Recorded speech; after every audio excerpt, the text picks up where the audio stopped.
Hi everybody, Dan Illman, Matt Bernier. The feature race on a big afternoon of racing at Santa Anita is, of course, the Santa Anita Derby. $1 million is the purse. 3-year-olds, it's a grade 1. Winner and the second place finisher likely going to the Kentucky Derby. Yeah, winner gets 100 points, runner-up will get 40. It looks like that's going to be plenty to get you in. And my goodness, if you want to talk about a true prep for the Kentucky Derby, you got a full bulky field of 13 in here. A masterly less Santa Anita Derby equals a full field of horses trying to find their way on the road to the Kentucky Derby. And I guess we have to start with the 6 American Anthem and the 8 Gormley. They threw it down in the grade 3 sham stakes on January the 7th. Gormley already a grade 1 stakes winner as a 2-year-old. American Anthem, a Baffert product, just sort of oozing with potential. They ran great that day, and then they came back and stunk up the joint. Yeah, I may have just been entirely wrong about both of them, and who knows, maybe I'm being too quick to just kind of throw them out, but look, the two of them threw it down in that sham over a wet track, and it looked all well and good, and maybe the big things were ahead. They were both terrible. I don't care that Gormley was between horses. He was terrible in the San Felipe most recently, and American Anthem was equally as terrible in a place that Baffert usually owns. Maybe I'm making a major mistake getting off way too quick. I don't want either one of them. I'm going to be a little bit more forgiving than you concerning Gormley. I just think that he was in a very uncomfortable spot in between two talented horses in Mastery and Iliad. The pace was solid, and I don't really think he ever got into a good rhythm in between those horses, but he did tire very, very badly in the stress. It was a distressing performance, to be sure. American Anthem went to Oaklawn, where Baffert usually and historically makes hay, and the excuse, if there was one, was he threw a shoe?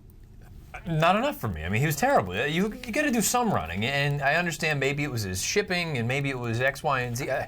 I expected something. He did nothing in there. Gormley, I suppose, like you say, if you really want to be kind, you can say maybe he didn't like being in between. I'm also wondering if I was wrong about him having the ability to sit, because let's be honest, he didn't sit in the sham. He was a neck away from American Anthem the entire way. I don't know. I just don't want either one of them. If they win, great, and maybe I'll like them going forward. I don't want them here. Another horse that might have to prove that he can successfully rake from off of the pace is Gormley's uncoupled stablemate, the number 13 Royal Mo, who won a weak edition of the Grade 3 Robert B. Lewis in his seasonal debut, and then didn't do anything in the Rebel when they threw some speed at him. Yeah, anyone that has paid attention to our stakes previews knows my thoughts on Royal Mo. I don't like him. He hasn't done anything to show me that he's actually this caliber of a racehorse. He looks beautiful on the racetrack, but I mean, with the exception of that 94, which I've said a million times I think is phony, boy, right now, what's he got other than that? There's a couple 73s that's not close. Hard to imagine him making the lead from this outside post with several other speeds breaking to his inside. Always nice to see Gary Stevens aboard for John Sheriffs. Let's talk about the horses coming out of the Grade 2 San Felipe. And we mentioned Gormley. He was in between and he tired. Iliad chased Mastery. And when I first watched the San Felipe, it looked like Iliad was moving beautifully on the outside and he was going to take Mastery's measure into the stretch. And when Mastery refused to quit, I didn't like what I saw from Iliad, hopping back and forth on his leads, tail flashing. That's really not him. And I wondered, did he get broken? It's possible. I don't think he wants to go this far. I understand the pedigree suggests he wants to go this far and then some. I believe he's a half to Millman who's up in Canada going 1.25 miles. That's his bread and butter. Usually when I see the horses look so professionally for the first 3/4 of a race and then start doing things, and I understand first time 2 turns, first time stretching out, at a short price in a 13-horse field, where I think it's going to be a fair pace. I don't think it's going to be electric, but it's not going to be pedestrian. I don't want him at a short number. I wondered, looking back over that race, I wondered if he was just very frustrated and upset that he couldn't have his way with Mastery. And you watch the race and you say, well, he's never going to beat Mastery. Well, he doesn't have to beat Mastery in the Santa Anita Derby. I wonder if he tries to work out that 3-wide tracking trip from a fig standpoint. Boy, he fits this race like a glove, but the distance is a major question. Talent-wise, there is no argument. I mean, he is right there. He might be the most talented horse in the race. Again, at a short price, from a gambling standpoint, he doesn't do anything for me. Now, distance shouldn't be an issue for the number 1 Term of Art, who clunked up to finish 3rd in the Grade 2 San Felipe, but it was a step forward from a buyer speed figure standpoint. And if he gets some pace at this distance, maybe he could make some hay late. He's slowly winning me over, and I don't really know why, because to date he's won twice. One of them was an off-the-turf race. Doug O'Neill, we've said it every time he's run. Doug O'Neill's handled him like a good horse from day one. They keep throwing him to the deep end, and he continues to slowly get better. The other thing that's really important for this horse, he looks like he wants as much distance as possible. The 1.1 miles not going to be a problem. If he can get into the Derby, I'm not suggesting I'm going to be picking him. But why can't he come along and pick up the pieces third or fourth? Jerry Hollendorfer, they lost Unique Bella. That's a big blow. Still has Battle of Midway, a very lightly raced colt by Smart Strike, sold for a good amount of money, $410,000. And he handled the 2 turns very nicely last time out, beating Reach the World, who's also in the field. He was very wide that day, too, all throughout. I thought it was a good effort. Didn't think it was awesome, but there's no reason to think he can't take another step forward here and be a player. The big thing comes down to, again, price. I feel like a lot of people are going to look at him and say, oh, well, you know, he beat Reach the World. He beat a couple other horses. He has all the upside. I just think he's going to be an underlay. Baffert has American Anthem. He also has Reached the World, who really has done nothing wrong from 3 lifetime starts. He's got this beautiful pedigree, and as a son of Tapit, I wonder if he's needed a couple of starts just to sort of mentally figure it out. And, you know, he comes out of the Battle of Midway race, and you go back and you watch the difference in the 2. Battle of Midway was very, very wide, I understand. Reached the World was a little bit slow out of the gate. He was last early on, pulled up early. Smith had to take hold of him, get him to relax. He didn't throw a fit, which I think was a positive. And then he came on again at the end. I think it was very, very, let's call it educational. I think he got a lot out of it.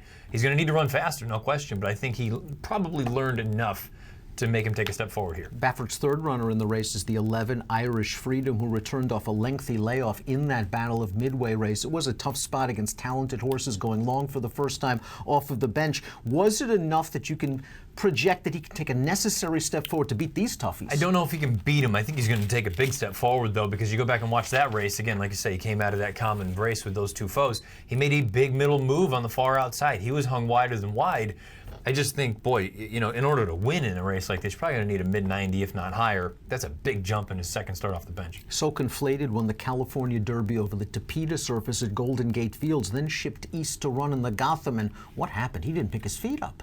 I know I'm in the minority here. I think this horse won. I think he has a little bit of ability, and just based on his page, it doesn't look like he's anything special. I know the Gotham was one from a little bit off the pace. I think it was very difficult to make up ground that day. And I know, again, you just look at the charts, it looks like horses are coming from 4 or 5 lengths out of it. The Gotham had an obscene pace signed on, and the horses that were 1 through 4 finished 1 through 4. Nobody made up any ground from the back. I'm basically going to give him a mulligan. I don't think he has a big chance to win in here, but I certainly don't think he's without a chance. I want him at a big number underneath. Big pace will set him up as well. I gave Kimbear a little bit of a look in the Sunland Derby. He was entered in that race. That looked like a really nice spot for him to stretch out on dirt for the first time and face winners. And he was scratched out of that race to run here. And this is just, again, while it's not a banner edition of the Santa Anita Derby, it's still tougher than the Sunland Derby. And I think it might be too tough for Kimbear, although I liked his last race. It's certainly a tough spot. I don't think he's without a chance in here. I think you're going to get a big number on him, and you deserve to get a good number on him. Don't take anything too short, but he's shown his 2 dirt races. He can run. Milton Freewater and Midnight Pleasure exit A, and non-winners of one other than Sprint Race. It was the seasonal debut for both of those horses. Milton Freewater got the better of Midnight Pleasure. Does Midnight Pleasure have more upside stretching out? I guess. I don't have a heck of a lot to say about those 2. If either one of them wins, throw this entire race out. I guess you don't have enough to say about Kama's sister, who won on turf last time out at 1 1/8. No. Let's take a look at our top selections for the Grade 1 Santa Anita Derby. I'm going to let Matt talk because, to be honest with you, I really don't have a strong opinion on this race, and I don't really think I want to bet it too much. My really strong opinion is I think Gormley's going to run a lot better than last time. I'm just not sure what price he's going to be. From a fig and just a logical standpoint, I think Iliad is the most likely winner. I went 9, 8 to 1 and 7, but I think I sit on my hands and watch. I have to be honest. I hope you're right about Gormley, because I've liked him since he was a 2-year-old. He really has kind of made me cold recently with what we saw, and he's just in and out all the time. Reach the World, I just think he got so much more out of that most recent start. I know he didn't quite beat Battle of Midway, but he's going to get additional distance. You look at the pedigree, distance is going to be his friend. I'm with you. I don't have a strong opinion in this race. I think the most likely winner in the race is Iliad, and I made him like 5 to 1. So it's probably not one I'm going to have a ton of money involved in, but I'm fascinated to see how it goes. I'm looking for also a couple of other bigger numbers to try to come along. Term of Art, again, slowly but surely is kind of winning me over. And so Conflated. I think he's better than what we've seen thus far. Not suggesting he can win, but I think he's better than what we've seen. Should be a fascinating edition of the Grade 1 Santa Anita Derby. Matt's going to go with the number 2, Reach the World, trying to salvage Don Alberto. They lost Unique Bella. Maybe they got a nice Derby horse with Reach the World. I'll take Iliad 9, 8, 1, 7, but again, not really excited from a betting standpoint. For me, I'm rooting for this guy. If you're playing the Santa Anita Saturday card from home, and it's a really good one, $300 sign-up bonus waiting for you at drf.com/trifecta. Approximate post time for the Santa Anita Derby, 7-figure race, 3:30 Pacific. Best of luck.